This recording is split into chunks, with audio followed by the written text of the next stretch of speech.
Good day po sa ating lahat. This is Laurie's Kitchen.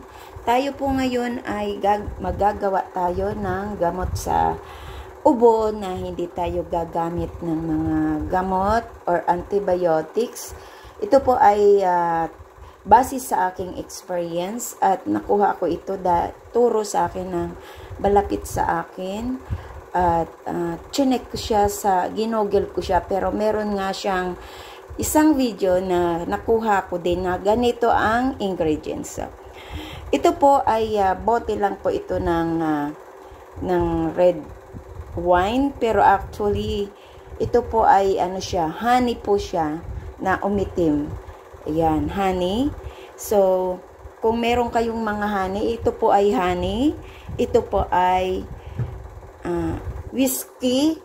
Kahit ano pong klaseng whiskey, pwede kayong bumili. Meron pwedeng embassy, kahit anong whiskey po sa inyo, pwede kayong gumawa, at isang lemon. So ganito po ang ating ingredients. Ito po. So gagamit po tayo ng isang boteng bakante. Ito'y malinis na po. So maglalagay po ako dito at gagamit po tayo ng ganito para madali siyang gawin. So, tapos, ito po ay maglalagay tayo dito ng whiskey sa mga ganito lang, sukat natin. So, buksan po natin to at ilagay po natin. Binili ko po tong whiskey para kung may mga inuubo ay pwede pong gamitin. Ano ko na po to? Ito po yung ginamit ko nung nagkatrangkaso ako at inubo na halos sobrang tigas. Kalahatiin natin.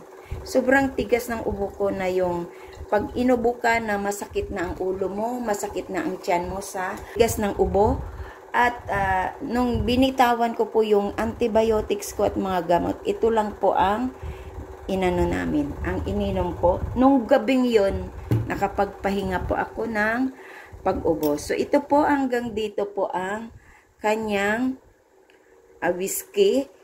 It means na kung gaano kadami ang whiskey na wine, ganon din kadami ang ating honey. So it means na mula dito hanggang dito. So, hanggang dito siya ang honey. So, hanggang dito. Parang dito. Ayan. Halos kalahati.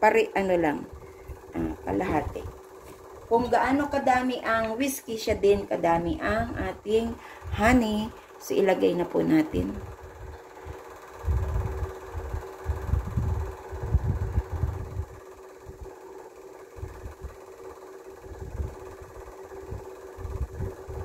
Yan. Tama ba? Kasi hanggang dito. Hanggang dito. Dagdagan pa natin. Yan. Yan na po. So, ang whiskey ay hanggang dito at ang honey is hanggang dito. So, ito pong orange ay lemon. Hatiin po natin siya. Dito natin ilagay.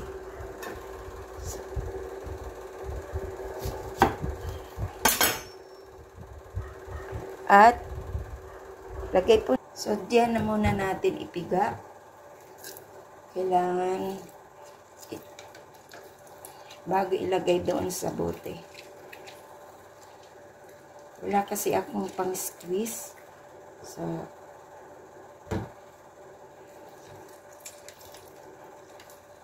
kung wala kayong lemon, kalamansi po pwede. Yan.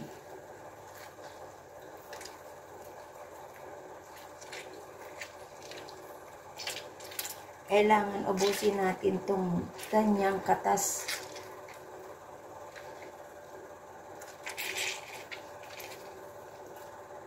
So, ayan, ang bango. Salain po natin. So, ayan na. At isali na lang natin dyan.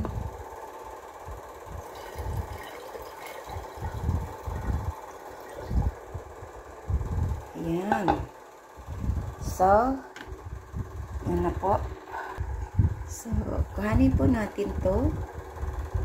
At takpan po natin. Siguradong ang takip niya ay bago ito ay i-shake po natin siya. Yan. Mag-i-stay po ito for pwede po how many years siya na mag-stay. Pwede po siya, ilagay nyo lang po siya sa ref. Yan. Kailangan talaga yung ay maghalo yung honey kasi malapot ang honey. Yan. Yan. So, yan po. At nahalo na natin. So, ayan na po ang ating gamot sa ubo. Na-shake na po natin. Ayan. Diba? So, tikman po natin sa ating ayan. Buksan po natin at maglagay sa gabi lang po ito iniinom before bedtime. Sa gabi lang siya.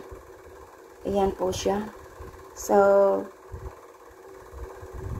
pwede po nating lagyan ng ice or pwede ring hindi. So, lagyan ko po siya ng isang ice cube. Ayan.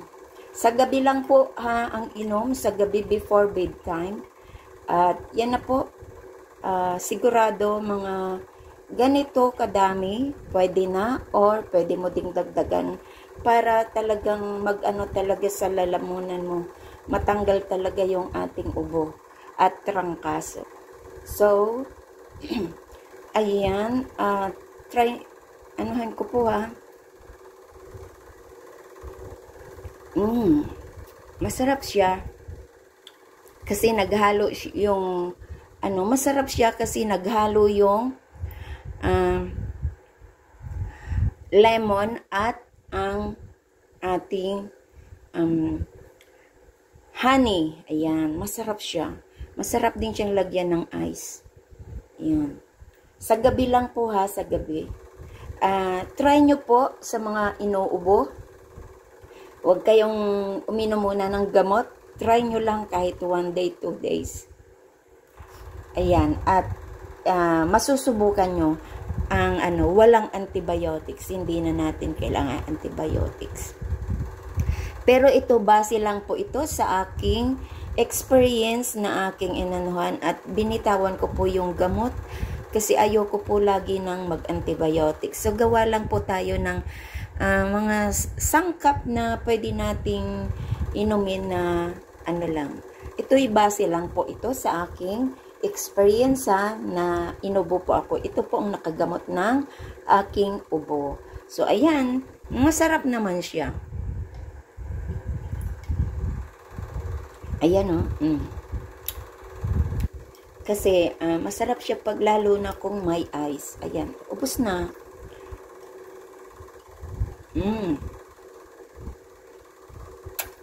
Diba? Sarap. Ito siya. Kahit anong whiskey kahit ano siyang whiskey, meron namang mura, merong whiskey na White Castle, merong Embassy. Ito po, lang po to, 175. Yan. So, yan lang po. At thank you so much sa inyong lahat dyan. This is Lori's Kitchen. Thank you so much. At isinishare ko lang ang ating ingredients sa madali ang gamot sa ubo. Kung ayaw nyo ng gamot na mga antibiotics, pwede po ito. Pero kung talagang malala at pwede nyo pong dalhin sa doktor para sa tamang proseso at ma-advise tayo ng doktor. Ayan. Thank you so much. This is Lori's Kitchen. Bye-bye!